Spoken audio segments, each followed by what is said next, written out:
Mini Pakistan ऐसा कुछ।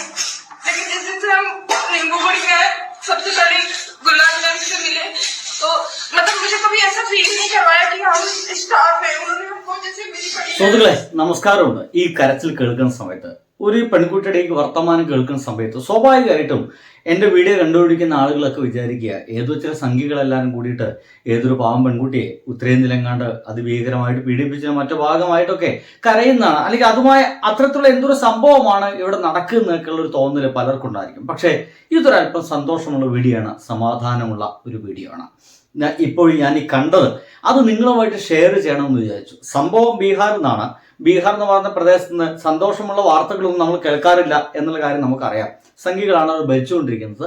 BJP അവിടെ ഭരിച്ചുകൊണ്ടിരിക്കുമ്പോഴും അവിടെയുള്ള ജനങ്ങൾക്ക് സമാധാനം എന്താണ്, നല്ല ഭക്ഷണം എന്താണ്, പട്ടിണിയില്ലാത്തൊരു ജീവിതം ഉണ്ടോ, നല്ല എഡ്യൂക്കേഷൻ എന്താണ് എന്നുള്ള കാര്യങ്ങളൊന്നും അവന്മാർക്ക് അറിയില്ല. അതറിയില്ല, അതാണ് അക്ഷരത്തിൽ അവർക്ക് അറിയില്ല. ഇവിടെ നടക്കുന്ന കൃഷ്ണ സംതിങ് ലൈക്ക് കൃഷ്ണഗഞ്ചോ എവിടെ സ്ഥലത്തിന് പേരും പറഞ്ഞു, കൃഷ്ണഗഞ്ച് എന്ന് പറയുന്ന സ്ഥലം ബീഹാറിൽ. ആ കൃഷ്ണഗഞ്ച് എന്ന് പറയുന്ന സ്ഥലത്തെ അവിടെ ആളുകൾ മുഴുവൻ വിളിക്കുന്നത് അതിനെ മിനി പാകിസ്ഥാൻ എന്നാണ്. എന്തുകൊണ്ടാണ് ആ സ്ഥലത്തെ മിനി പാകിസ്ഥാൻ എന്ന് അവിടെ ചുറ്റുഭാഗത്തുള്ള ആ സ്ഥലത്തിന് അപ്പുറത്തുള്ള ആളുകളൊക്കെ എന്താണ് കൃഷ്ണഗഞ്ച് എന്ന് പറയുന്ന സ്ഥലത്തെ മിനി പാകിസ്ഥാൻ എന്ന് വിളിക്കുന്നത്? ബീഹാറിൽ അവിടെ ഒരു മുസ്ലിം ഭൂരിപക്ഷ പ്രദേശമാണ്. ഒന്ന് ആലോചിച്ച് നോക്കണം. നമ്മുടെ നാട്ടുകാർ ചില സ്ഥലത്തിനൊക്കെ പേരിടുന്ന രീതിയൊക്കെ ഒന്ന് ആലോചിച്ച് നോക്കിയേ. ഒരു സ്ഥലത്ത് കൂട്ടമായിട്ട് ഒരുപാട് മുസ്ലിങ്ങൾ താമസിക്കുന്നുണ്ട്, അതിനെ മിനി പാകിസ്ഥാൻ എന്നൊക്കെ വിളിക്കുന്നു. നമ്മുടെ ശത്രുരാജ്യം എന്നൊക്കെ പറയപ്പെടുന്ന രാജ്യമില്ലേ പാകിസ്ഥാൻ, ആ രാജ്യത്തിന്റെ പേര് നമ്മുടെ ഇന്ത്യയിലത്തെ ഒരു പ്രത്യേക പ്രദേശത്തെ കൂട്ടി വിളിക്കുകയാണ്. അത് മിനി പാകിസ്ഥാനാണ്. അവിടെ കൂടുതൽ മുസ്ലിങ്ങളാണ് അവിടെ താമസിക്കുന്നത്. അവിടേക്കൊക്കെ പോവാതിരിക്കാൻ നല്ലത്. ഹിന്ദുക്കൾക്ക് ഒന്നും അവിടേക്ക് എൻട്രി ചെയ്യാൻ സാധിക്കില്ല.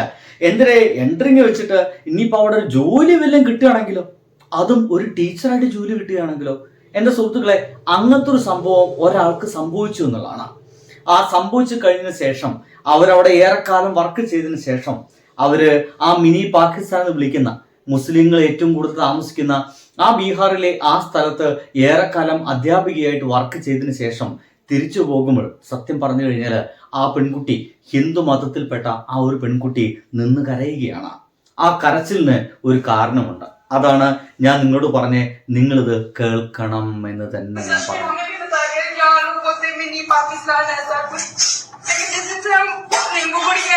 सबसे पहले गुलाब जामुन से मिले तो मतलब मुझे कभी ऐसा फील नहीं करवाया कि हम स्टाफ है। उन्होंने हमको जैसे मेरी बड़ी बहन वैसा ही फील कराया। ना मुझे खाने की टेंशन, ना स्कूल आने की टेंशन. സുഹൃത്തുക്കളെ, ഇത് ഒരു സന്തോഷത്തിന്റെ കരച്ചിലാണ്, ഒപ്പം തന്നെ ഒരു പശ്ചാത്താപത്തിന്റെ കരച്ചിലാണ്. ഞാനിവിടേക്ക് ജോലി എടുക്കാൻ വരുന്ന സമയത്ത് തന്നെ എന്നോട് ആളുകളൊക്കെ പറഞ്ഞിരുന്നു, അതൊരു മിനി പാകിസ്ഥാനാണ്, നിങ്ങൾ അവിടെ പോയാൽ ബുദ്ധിമുട്ടും.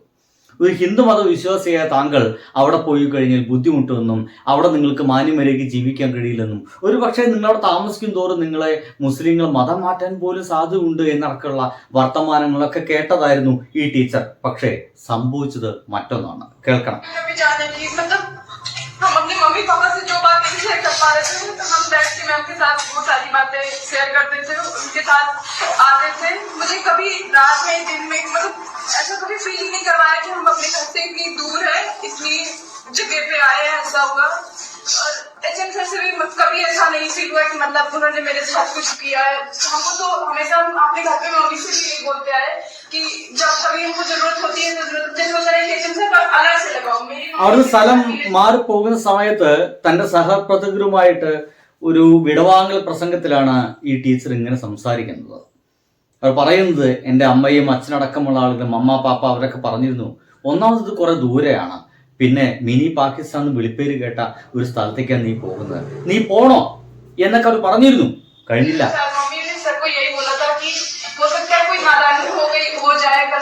अपनी बच्ची समझ के रखना। तो मुझे उस दिन से यही फील करा है कि मतलब सरकार मतलब एक लगाव और नहीं कि अगर मेरी तरफ से कभी छुट्टी के लिए भी कुछ हुआ है तो उन्होंने मेरा सपोर्ट ही किया है। और अभी जैसे सर गए थे तो वहाँ पे मुस्लिम का मतलब एक होता है कि हमको कभी भी फील नहीं हुआ कि आप लोग मतलब स्टाफ है। हम हमेशा ये बोलते भी आ सकते कि वो लोग हमें बड़े, जैसे मेरे माँ बाप ने सपोर्ट किया वैसे ही यहाँ पे मतलब हम कभी अकेले आए गए, ये स्कूल से गए, यहाँ से जा रहे रास्ते में मतलब ऐसा लगा ही नहीं कि हम यहाँ कभी दूर रहे हैं।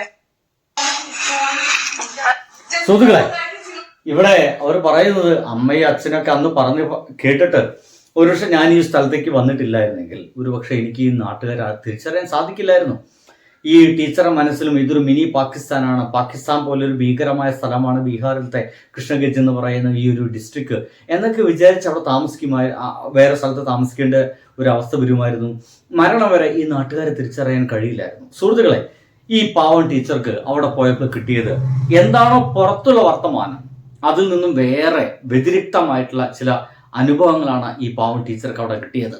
എന്തെന്ന് വെച്ച് കഴിഞ്ഞാൽ അവര് ഏറ്റവും കൂടുതൽ വെറുക്കപ്പെട്ട മുസ്ലിം എന്ന് പറയുന്ന ഒരു ജനവിഭാഗം, ഭയപ്പെടേണ്ട ഒരു ജനവിഭാഗമാണ് അവർ എന്നൊക്കെ ഇവർ ചെറുപ്പം മുതലേ കേട്ട ആ ഒരു ജനവിഭാഗത്തിന്റെ സ്നേഹം കിട്ടി അവർക്ക്. കഴിഞ്ഞ കുറച്ചു കാലങ്ങളായിട്ട് അവരവിടെ പഠിപ്പിക്കുന്ന സമയത്ത് ആ നാട്ടുകാരെ എങ്ങനെയാണ് ഈ ടീച്ചറിനെ സ്നേഹിച്ചതെന്നും ടീച്ചർക്ക് എങ്ങനെയാണ് ഭക്ഷണങ്ങൾ കൊടുത്തതെന്നും ടീച്ചറിനെ എങ്ങനെയൊക്കെയാണ് സഹായിച്ചതെന്നൊക്കെ ആ ടീച്ചർ അനുഭവിച്ചറിഞ്ഞു. അങ്ങനെ അനുഭവിച്ചറിഞ്ഞപ്പോഴാണ് സ്വന്തം മതം മാത്രം പഠിച്ചു നടന്നിരുന്ന മറ്റു മതസ്ഥരെല്ലാം തൻ്റെ മതത്തിന് അപ്പുറത്തുള്ള എല്ലാ മതങ്ങളും ഇന്ത്യക്ക് പുറത്തു പോകേണ്ട മതങ്ങൾ എന്നൊക്കെ വിചാരിച്ചടന്ന ആ ടീച്ചറെ മനസ്സിലേക്ക് ബോധോദയം വന്നത്. കാരണം അവർ എതിർക്കപ്പെട്ട ആ ഒരു ജനതയോടൊപ്പം ഇവർ താമസിച്ചു. ആ താമസകാലത്തിൽ ഒരു നിമിഷം പോലും ഈ ടീച്ചർക്കെതിരെ അവർ തിരിഞ്ഞിട്ടില്ല എന്നുള്ളതാണ്.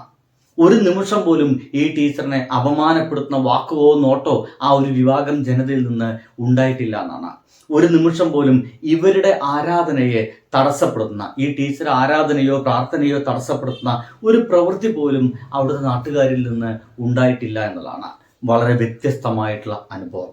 സത്യം പറഞ്ഞു കഴിഞ്ഞാൽ അവിടുന്ന് പോകുമ്പോൾ തൻ്റെ പശ്ചാത്താപമുള്ള തൻ്റെ മനസ്സിലുള്ള ആ ഒരു കളങ്കം മുഴുവൻ അവിടെ കഴുകിക്കളഞ്ഞു പോവുകയാണ്. എനിക്ക് ഇങ്ങനെയൊക്കെ ഒരു തോന്നലുണ്ടായിരുന്നു, എനിക്ക് മാപ്പ് തരിക. എനിക്ക് ഉണ്ടായിരുന്ന തോന്നൽ മാത്രമേ എൻ്റെ പപ്പാക്കും അമ്മാക്കും എൻ്റെ നാട്ടിലത്തെ പല ആളുകൾക്കും ഈ നാടിനെ കുറിച്ച് അങ്ങനത്തെ ചില തോന്നലുകളൊക്കെ ഉണ്ടായിരുന്നു. അതിനെനിക്ക് സോറ് പറഞ്ഞു വെക്കൂ, എനിക്ക് മാപ്പ് പറഞ്ഞു വെക്കൂ എന്ന് പറഞ്ഞ് കരയുകയാണ്. കരഞ്ഞുകൊണ്ടാണ് ആ പ്രസംഗം മുഴുവൻ ആ ടീച്ചർ അവസാനിപ്പിക്കുന്നത്.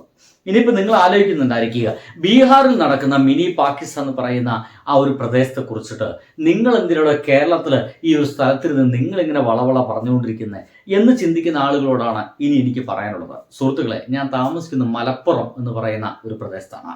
ഇങ്ങനെ പറയുകയാണെങ്കിൽ ഇത് ഒരു മിനി പാകിസ്ഥാനാണെന്ന് ഒരു പക്ഷേ ഞങ്ങളല്ല, ഞങ്ങളുടെ ജില്ലയ്ക്ക് അപ്പുറത്തുള്ള സ്വന്തം മതം മാത്രമാണ് ശരി, ചില സനാതന ധർമ്മം മാത്രമാണ് ശരി, അല്ലെങ്കിൽ ആ സനാതന ധർമ്മത്തിൽ അധിഷ്ഠിതമായിട്ടുള്ള ജനവിഭാഗങ്ങൾ മാത്രം ഇന്ത്യ എന്ന് പറയുന്ന ഈ മഹാരാജ്യത്ത് ജീവിച്ചാൽ മതി എന്ന് തീരുമാനിക്കപ്പെടുന്ന, അല്ലെങ്കിൽ അങ്ങനെ ചിന്തിക്കുന്ന ചില ആളുകൾക്കൊക്കെ ഈ മലപ്പുറം എന്ന് കേൾക്കുമ്പോൾ ചിലപ്പോൾ ചിലതായിട്ടൊക്കെ ഒന്ന് വിളറി വെളുക്കും.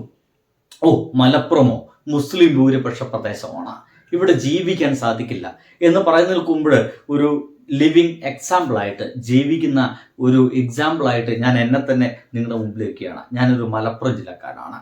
പറയുകയാണെങ്കിൽ എൻ്റെ ചുറ്റുമുള്ളത് മുസ്ലിങ്ങളൊക്കെ തന്നെയാണ്. പക്ഷേ ഇത്രയേറെ സമാധാനത്തോടെ ജീവിക്കാൻ കഴിയുന്ന വേറൊരു പ്രദേശമില്ല എന്ന് എനിക്ക് ഉറപ്പിച്ചു പറയാൻ സാധിക്കും. ഞങ്ങൾക്കൊരു പ്രശ്നമുണ്ട്, ഞങ്ങൾ ഈ മലപ്പുറം ജില്ലക്കാർക്ക്. ഞങ്ങൾ പെറ്റ് വീണ അല്ലെങ്കിൽ ഞങ്ങളെ പിറന്നു വീണ മതത്തെക്കുറിച്ച് ഞങ്ങൾ ആലോചിക്കാറില്ല. ഞങ്ങൾ കഴിക്കാൻ പോകുന്ന ഭക്ഷണം എന്തെന്നതിനെ കുറിച്ചിട്ട് ഞങ്ങൾ കൂലങ്കുഷമായിട്ട് ചിന്തിക്കാറില്ല. അത്തരമുള്ള ചിന്തകളൊന്നും ഞങ്ങളുടെ തലച്ചോറിലേക്ക് ഇല്ല എന്നുള്ളതാണ്. ഞങ്ങൾ ആ ചിന്തയിലേക്ക് അത്ര ഒന്നും വരില്ല.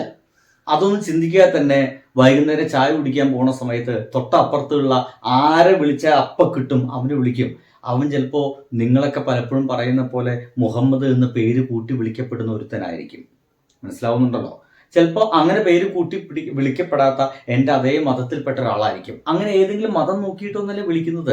അപ്പം വിളിച്ചാൽ കിട്ടുന്നവൻ ആര്, എടാ ചായ കുടിക്കാൻ പോവുക എന്ന് പറഞ്ഞു കഴിഞ്ഞാൽ അവൻ വരും എന്ന് ഉറപ്പുള്ളവനെ ഒപ്പം ഞങ്ങൾ കൊണ്ടുപോവുകയും ഒരുമിച്ച് ചായ കുടിക്കുകയും അവനോ ഞാനോ പൈസ കൊടുക്കുകയും അല്ലെങ്കിൽ നമ്മുടെ കയ്യിലില്ലെങ്കിൽ മര്യാദയ്ക്ക് കൊടുത്തട്ട എന്ന് പറയുകയും, അല്ലെങ്കിൽ ഒരു മടിയും കൂടാതെ നമ്മൾ ചായ കുടിച്ച് ഇറങ്ങുമ്പോഴേക്കും അവൻ പോയിട്ട് പൈസ കൊടുത്ത് വരികയും ചെയ്തിട്ടുണ്ടായിരിക്കും.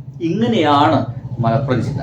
മലപ്പുറം ജില്ലയെ കുറിച്ചിട്ട് മിനി പാകിസ്ഥാൻ എന്നും, അല്ലെങ്കിൽ മുസ്ലിങ്ങൾ ഭൂരിപക്ഷ പ്രദേശമായതുകൊണ്ട് ഹിന്ദുക്കൾക്ക് ജീവിക്കാൻ കഴിയാത്ത പ്രദേശമാണെന്നൊക്കെ ചിന്തിക്കുന്ന ആളുകളുടെ മുമ്പിലേക്ക് അത്തരം ഒരു തോന്നലൊന്ന് മാറിക്കിട്ടാൻ വേണ്ടിയിട്ടാണ് ഈ ബീഹാറിൽ നിന്നുള്ള ഈ ഒരു വീഡിയോ കൂടി ഞാൻ നിങ്ങൾക്ക് കാണിച്ചിരുന്നത്. കാരണം നിങ്ങൾക്ക് അത്ര വലിയ തോന്നലുകളൊക്കെ ശക്തമായിട്ടുണ്ടെങ്കിൽ നിങ്ങളെ സ്വാഗതം ചെയ്യുന്നു. നിങ്ങൾക്ക് മലപ്പുറം ജില്ലയിൽ വന്നിട്ട് 100% സമാധാനത്തോടെ ആഹ്ലാദത്തോടെ നല്ല ഭക്ഷണം കഴിച്ചുകൊണ്ട് ഇവിടുത്തെ മുസ്ലിം ജനതയുടെ സ്നേഹം അനുഭവിച്ചുകൊണ്ട് നിങ്ങൾക്ക് മുന്നോട്ട് പോകാൻ സാധിക്കും. ഒരു പക്ഷേ ചിലപ്പോൾ ഇവിടെ അങ്ങനെ ഒരു 10-20 വർഷം ജീവിച്ചാൽ പിന്നെ ഈ ഒരു മണ്ണ് വിട്ടു പോകാൻ, മലപ്പുറം എന്ന് പറയുന്ന ഈ ഒരു മണ്ണ് വിട്ടു പോകാൻ ഒരല്പ സങ്കടം ഉണ്ടായിരിക്കും. കാരണം ഇത്രയേറെ മനസ്സറിഞ്ഞ് നിഷ്കളങ്കമായി സ്നേഹിക്കുന്ന വേറൊരു ജനതയെ ചിലപ്പോൾ കേരളത്തിൽ നിങ്ങൾ ചിലപ്പോൾ മഷിട്ട് നോക്കിയാൽ കിട്ടുന്നുണ്ടായിരിക്കില്ല. അതുകൊണ്ടാണ്. അപ്പോൾ ബീഹാറിലെ ആ കൃഷ്ണഗഞ്ച് എന്ന് പറയുന്ന ആ ഒരു ജില്ലയെ മിനി പാകിസ്ഥാൻ എന്ന് വിളിക്കപ്പെടുന്ന ആ ഒരു ജില്ലയെ പറ്റിയിട്ട് അവിടെ പോയി താമസിച്ചപ്പോൾ മാത്രമാണ് അവിടുത്തെ ജനങ്ങൾ എത്രത്തോളം സ്നേഹസമ്പന്നരാണെന്ന് തിരിച്ചറിഞ്ഞതുപോലെ ഈ ഒരു ജില്ലയെക്കുറിച്ച് തെറ്റായ ധാരണയുള്ളവർക്ക് ഇവിടേക്ക് വരാം.